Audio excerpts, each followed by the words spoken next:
ಎಲ್ರಿಗೂ ನಮಸ್ಕಾರ. ಬಂದಂಥ ಪತ್ರಿಕಾ ಹಾಗೂ ದೃಶ್ಯ ಮಾಧ್ಯಮದ ಎಲ್ಲ ಬಂಧುಗಳಿಗೆ ಸ್ವಾಗತವನ್ನು ಕೋರ್ತಾ, ಇವತ್ತು ಈ ತುರ್ತು ಪತ್ರಿಕಾಗೋಷ್ಠಿಯನ್ನು ಕರೆದಿರುವಂಥ ಉದ್ದೇಶ, ಕಾಂಗ್ರೆಸ್ ತನ್ನ ಚುನಾವಣಾ ಸಂದರ್ಭದಲ್ಲಿ 5 ಗ್ಯಾರಂಟಿಗಳನ್ನು ಘೋಷಣೆ ಮಾಡಿತು. ಬಹುಶಃ ಕರ್ನಾಟಕದ ಇತಿಹಾಸದಲ್ಲಿ, ಭಾರತ ದೇಶದ ಇತಿಹಾಸದಲ್ಲಿ ಒಂದು ದಾಖಲೆ ನಿರ್ಮಾಣ ಮಾಡಿದಂಥ ಒಂದು ಯೋಜನೆ ಯಾವುದಾದ್ರೂ ಇದ್ದರೆ ಅದು ಈ ಗ್ಯಾರಂಟಿ ಯೋಜನೆ ಅಂತ ನಾನು ಹೇಳಲಿಕ್ಕೆ ಇಷ್ಟಪಡ್ತಾ ಇದ್ದೇನೆ. ಅಂಥ ಒಂದು ಯೋಜನೆಯನ್ನು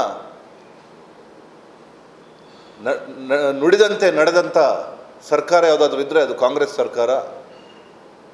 ಆರ್ಥಿಕವಾಗಿ ಇದು ಸಾಧ್ಯವೇ ಇಲ್ಲ ಎನ್ನುವ ಸಂದರ್ಭದಲ್ಲೂ ಕೂಡ ಈ ಯೋಜನೆಯನ್ನು, ಇಷ್ಟು ದೊಡ್ಡ ಆರ್ಥಿಕವಾದ ಯೋಜನೆಯನ್ನು ಅನುಷ್ಠಾನಗೊಳಿಸಿ ಇವತ್ತು ಜಾಗತಿಕ ದಾಖಲೆಯನ್ನು ನಿರ್ಮಾಣ ಮಾಡಿದೆ ಕಾಂಗ್ರೆಸ್. ಆ ಯೋಜನೆ ಎಲ್ಲ ಫಲಾನುಭವಿಗಳಿಗೆ ತಲುಪಬೇಕು.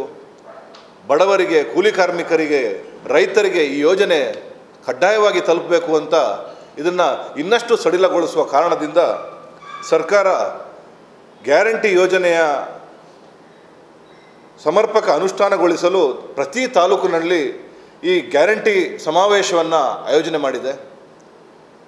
ಈ ಗ್ಯಾರಂಟಿ ಸಮಾವೇಶದ ನಿನ್ನೆ ನಡೆದಂಥ ಸಭೆಯನ್ನು ಸ್ವತಃ ಮಾನ್ಯ ಮುಖ್ಯಮಂತ್ರಿಗಳು ರಾಜ್ಯದ ಎಲ್ಲ DC-ಗಳ ಒಂದು ವಿಡಿಯೋ ಕಾನ್ಫರೆನ್ಸ್ ಮೂಲಕ ಅವರಲ್ಲಿ ಒಂದು ಸಂದರ್ಶನವನ್ನು ಮಾಡಿ ಈ ಗ್ಯಾರಂಟಿ ಯೋಜನೆಯನ್ನು ಅನುಷ್ಠಾನಗೊಳಿಸಲಿಕ್ಕೆ ಒಂದು ಕಾರ್ಯಕ್ರಮವನ್ನು ರೂಪಿಸಿದ್ದಾರೆ.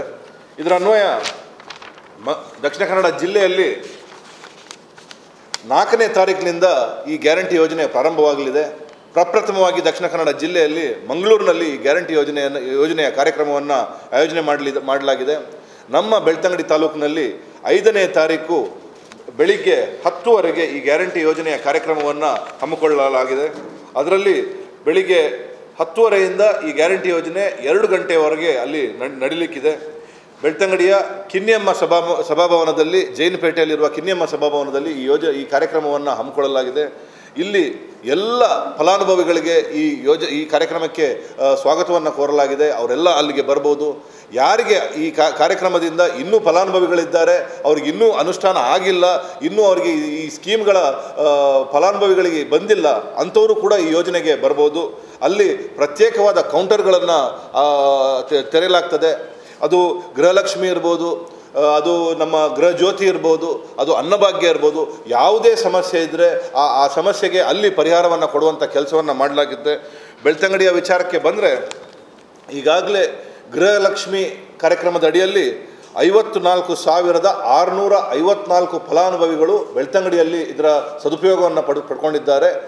ಒಂದು ಫಲಾನುಭವಿಗಳ ಅನ್ವಯ 4 ಜನ ಅಂತ ಆದರೆ ಒಂದು 2 ಲಕ್ಷ ಜನ ಫಲಾನುಭವಿಗಳು ಇದರಲ್ಲಿ ಇದ್ದಾರೆ ಅಂತ ಹೇಳಲಿಕ್ಕೆ ನಾನು ಇಷ್ಟಪಡ್ತಾ ಇದ್ದೇನೆ. 91% ಇದರಲ್ಲಿ ಗಳಿಕೆಯನ್ನು ಮಾಡಲಾಗಿದೆ. ಇನ್ನು 5,082 ಜನ ಫಲಾನುಭವಿಗಳಿಗೆ ಈ ಯೋಜನೆಗೆ ಅವರು ಸಮರ್ಪಕವಾಗಿ ಅವರ ಹತ್ರ ಅರ್ಹತೆ ಇದೆ. ಆದರೆ ತಾಂತ್ರಿಕ ತೊಂದರೆಗಳಿಂದ ಅವರು ಅಪ್ಲೋಡ್ ಮಾಡಿದಂಥ ದಾಖಲೆಗಳು ಸರಿ ಇಲ್ಲದ ಕಾರಣ ಅವರಿಗೆ ಇದರ ಉಪಯೋಗ ಅವರಿಗೆ ಆಗ್ತಾ ಇಲ್ಲ. ಅಂಥ 5,082 ಜನರಿಗೆ ತಮ್ಮ ಮುಖಾಂತರ ನಾನು ಕೇಳ್ಕೊಳ್ತಾ ಇದ್ದೇನೆ, ತಾವೆಲ್ಲ ಕಡ್ಡಾಯವಾಗಿ ದಯಮಾಡಿ ಆ ಕಾರ್ಯಕ್ರಮಕ್ಕೆ ಬನ್ನಿ. ಆ ಕಾರ್ಯಕ್ರಮದಲ್ಲಿ ವಿಶೇಷವಾದ ವ್ಯವಸ್ಥೆಯನ್ನು ಕಲ್ಪಿಸಲಾಗಿದೆ. ಅಲ್ಲಿ ನಿಮಗೆ ಈ ಯೋಜನೆಗೆ ಸಮರ್ಪಕವಾದ ಅದಕ್ಕೆ ಬೇಕಾಗಿರುವಂಥ ಎಲ್ಲ ವ್ಯವಸ್ಥೆಯನ್ನು ಮಾಡುವಂಥ ಕೆಲಸವನ್ನು ಸರ್ಕಾರ ಮತ್ತು ನಮ್ಮ ಎಲ್ಲ ಬಂಧುಗಳು ಅದಕ್ಕೆ ಸೇರಿ ಮಾಡ್ತೇವೆ ಅನ್ನೋ ವಿಚಾರವನ್ನು ಈ ಮೂಲಕ ತಿಳಿಸಲಿಕ್ಕೆ ನಾನು ಇಷ್ಟಪಡ್ತಾ ಇದ್ದೇನೆ. ಗೃಹ ಜ್ಯೋತಿ ಜುಲೈ 23ರಿಂದ ಜನವರಿ 24ರವರೆಗೆ 66,000 ಫಲಾನುಭವಿಗಳು ಗೃಹಜ್ಯೋತಿಯಿಂದ ಅವರು ಸದುಪಯೋಗವನ್ನು ಪಡ್ಕೊಂಡಿದ್ದಾರೆ. ಬೆಳ್ತಂಗಡಿಗೆ ಸರಿಸುಮಾರು 20,11 ಲಕ್ಷರಷ್ಟು ದುಡ್ಡನ್ನು ಕೇವಲ ಬೆಳ್ತಂಗಡಿ ತಾಲೂಕಿಗೆ ಬರ್ತಾ ಇದೆ ಅಂತ ಹೇಳಲಿಕ್ಕೆ ನನಗೆ ಹೆಮ್ಮೆ ಆಗ್ತಾ ಇದೆ. ಅದೇ ರೀತಿ ಅನ್ನಭಾಗ್ಯದ ಅಡಿಯಲ್ಲಿ 45,000 ಕುಟುಂಬಗಳು ಇದರ ಫಲಾನುಭವಿಗಳಾಗಿದ್ದಾರೆ. ಸರಿಸುಮಾರು 3,14,00,000 ಹಣವನ್ನು ಕೇವಲ ಬೆಳ್ತಂಗಡಿ ತಾಲೂಕಿಗೆ ಇವತ್ತು ಫಲಾನುಭವಿಗಳು ಪಡ್ಕೊಳ್ತಿದ್ದಾರೆ. ಇದರ ಜೊತೆಗೆ ರೇಷನ್ ಕಾರ್ಡ್ನ ಸಮಸ್ಯೆ ಇರ್ಬೋದು, ಆಧಾರ್ ಕಾರ್ಡ್ನ ಜೋಡಣೆ ಅಥವಾ KYC ಅಪ್ಲೋಡ್ ಮಾಡುವಂಥ ಎಲ್ಲ ಕೆಲಸವನ್ನು ಆ ದಿವಸ ಮಾಡಲಾಗ್ತದೆ. ತಾವೆಲ್ಲ ಆ ಕಾರ್ಯಕ್ರಮದ ಸದುಪಯೋಗವನ್ನು ಪಡಿಸಬೇಕು.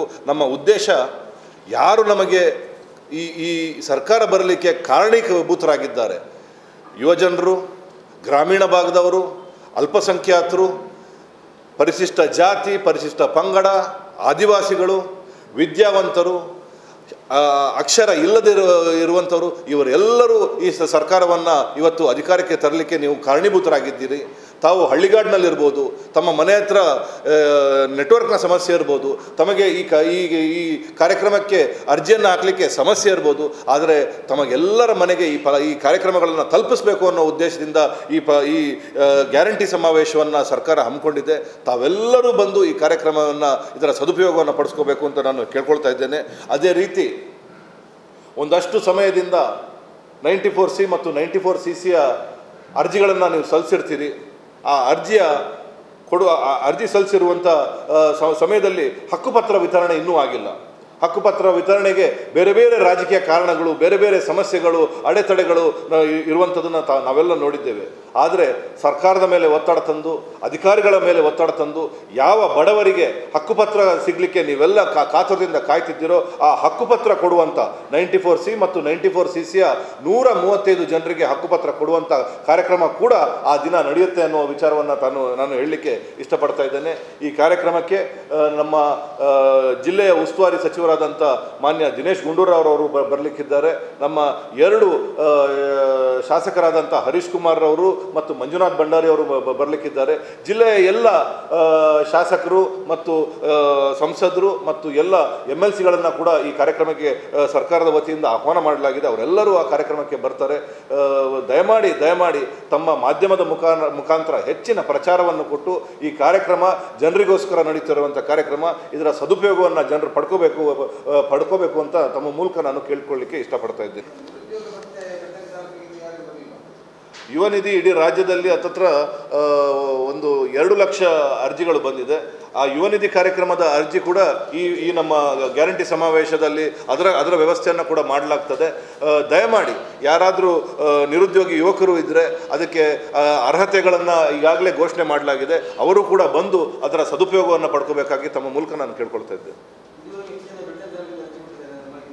ಯುವ ನಿಧಿ ಇನ್ನೂ ಅದು ಕಾರ್ಯಕ್ರಮ ಮುಗ್ದಿಲ್ಲ, ಅದು ರನ್ನಿಂಗಲ್ಲಿದೆ.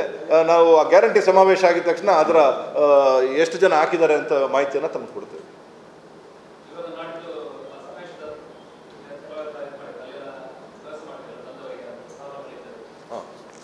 ಅದೇ ಅಲ್ಲಿ ಎಲ್ಲ ಇಲಾಖೆಗಳ ಅಧಿಕಾರಿ ಅಲ್ಲಿರ್ತಾರೆ, ಅಲ್ಲೇ ಕಂಪ್ಯೂಟರ್ನ ವ್ಯವಸ್ಥೆ ಎಲ್ಲವನ್ನು ಮಾಡಲಾಗ್ತದೆ.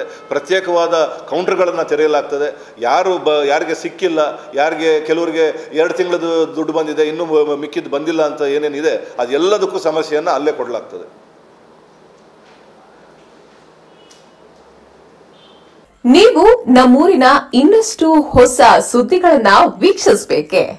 ಹಾಗಾದ್ರೆ ಈಗಲೇ ನಮ್ಮೂರ ಸುದ್ದಿ ಯೂಟ್ಯೂಬ್ ಚಾನೆಲ್ನ ಸಬ್ಸ್ಕ್ರೈಬ್ ಮಾಡಿ, ಬೆಲ್ ಐಕಾನ್ ಕ್ಲಿಕ್ ಮಾಡಿ.